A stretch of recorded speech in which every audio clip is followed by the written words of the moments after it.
I've been doing a little study of Aristotle lately, and I really appreciate the foundations of character and purpose upon which so much later philosophy, faith, and self-help has been based. And yet a key insight from this week's Torah portion, Vayera, well predates Aristotle, reflecting the intuitive and transcendent qualities of such studies of human nature. Aristotle defines virtue as choosing the golden mean between two extremes in thinking, feeling, and action. Full virtue emerges when such choice becomes habitual or second nature. In this week's portion, we encounter a stubborn Pharaoh whose hardened heart refuses to let our people go.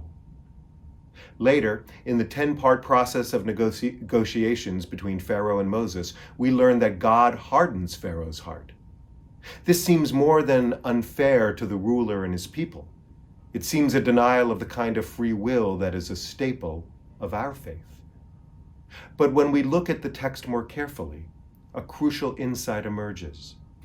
For plagues 1 through 5, we read that Pharaoh hardens his heart, resisting opportunities to change of his own will. Plagues 6 through 10 say specifically that God hardens Pharaoh's heart. Our tradition notes that God gave Pharaoh 5 chances to change.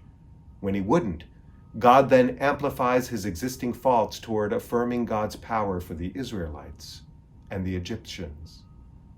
When we, like Pharaoh, continue to make bad choices, continue down the same path of error, ignorance, and negativity, unwilling to learn from our mistakes and to embrace a refined way of being, our errant ways are compounded, our errant path is more deeply etched, and our freedom of choice is constrained by our own intention and actions.